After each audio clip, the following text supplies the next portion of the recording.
Iran's ability to take damage and inflict damage is on full display. Israel and the United States are carrying out relentless attacks from the skies. As the war drags on, we spoke with Aaron David Miller. He's a senior fellow at the Carnegie Endowment for International Peace. We began by asking him whether the scope for diplomacy is left between Iran and the United States. Right now, no, there's no room for diplomacy. The real question is, in the wake of this, whether or not there'll be opportunities. And right now, it's impossible to say. We really don't know whether or not, even if this phase of the war comes to an end, that is to say, the active and dynamic phase of American and Israeli efforts to undermine and destroy most of Iran's capacity to project its power abroad, not to mention to undermine the internal instruments of state power that has been used to repress Iranian citizens. We don't know whether the war is going to continue in a much reduced phase, but still active phase, with sanctions, black ops, cyber, assassinations of Iranian officials, Iranian responses in the Gulf, and occasionally military strikes. Aaron also predicted what Trump's endgame in the Iranian war might be. Look, I think the administration has wandered all over the parking lot with respect to what its war messaging is and what its objectives are. The president toggles back and forth between basically saying it's up to the Iranian people to decide, but then he talks about his role in choosing the next supreme leader. What we know for sure is that the objectives have been to weaken, if not decimate, for a very prolonged period of time, Iran's capacity to project its power abroad. Primarily its ballistic missiles, but also its command and control leadership targets. The killing of Supreme Leader Ali Khamenei, regardless of what happens, is a transformative moment because Iran will never be the same as it was over the past decade since 1989 when he assumed the role of supreme leader in the wake of Khomeini's passing. So that leaves open all kinds of possibilities.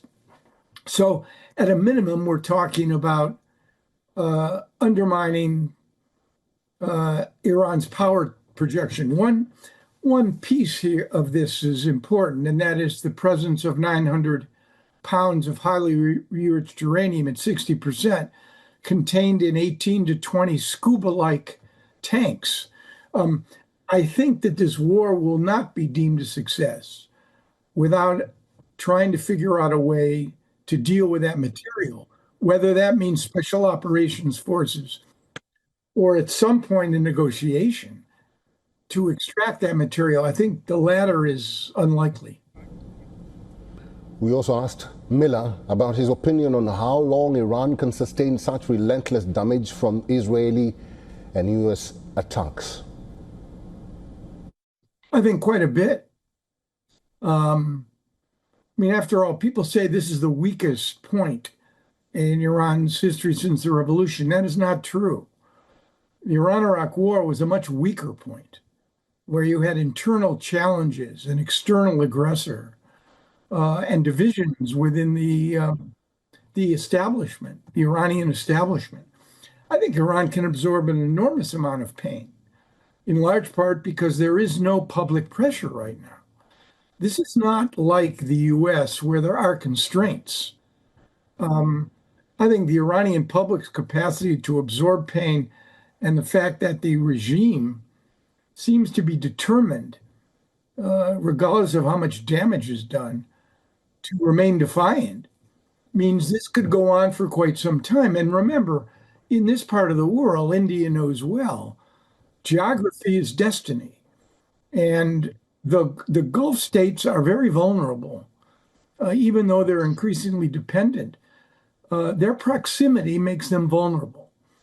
So Iran has a way with very little deployment of its military power to cause big problems.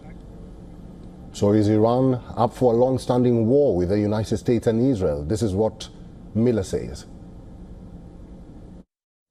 Very good question. It's arguable now, even if Trump said we're going to stop tomorrow, whether the Iranians would comply. I mean, they have what they call horizontal escalation. They cannot match American or Israeli military power. And the Israelis and the Americans have escalation dominance over Iran. But horizontal escalation means that they can escalate over a broad theater by deploying limited amounts of power and doing an enormous amount of structural and psychological damage. That could go on for quite some time. We also asked Miller if Trump's war on Iran is actually as a result of a pursuit by Israeli Prime Minister Benjamin Netanyahu. The notion that a clever Israeli prime minister forced Donald Trump into war is just wrong. Trump benefits as well from this, as he benefited in the June war by having an opportunity to strike Iran's nuclear sites without cost or consequence. And I guarantee you, if the war ended tomorrow, Trump would proudly proclaim that American military power has destroyed much of Iran's power projection and killed its supreme leader among many of its national security elite. So I don't think this war, frankly, is going to be a plus for Trump, though. The Republicans are going to sustain heavy losses in the midterms, and that was the case before the war.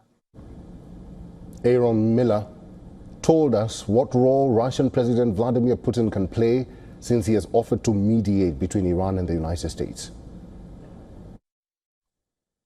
I think the reports are he's supplying Iranians with real-time intelligence, number one. Number two, he's clearly benefiting from, I mean, look at the administration is considering granting waivers on sanctions on Russian oil.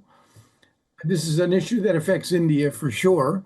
I think Putin benefits from the distraction that this war has caused from Ukraine. It benefits from the increase in oil prices. And I think Putin's main objective is to make sure that Donald Trump remains solidly in his corner. We also asked Miller whether President Trump has been able to explain reasons of his war to Americans. I think they really have failed in this regard.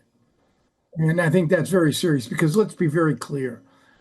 Regardless of the outcome of this war, this is a war of choice. It is not a war of necessity. And in a war of choice, the standards for success are much higher because the war presumably was sought out without a clear explanation as to whether or not American vital interests were at stake. What is the point of this war? And I think most people, the public polling suggests this has less support in the first 2 weeks than any war in American history. And this is what he told us in response to a question on what could be the realistic off-ramp for Trump to end the war. But I could write his talking points today on how he could end it tomorrow. Everyone would breathe a collective sigh of relief, assuming that the Iranians let him end it.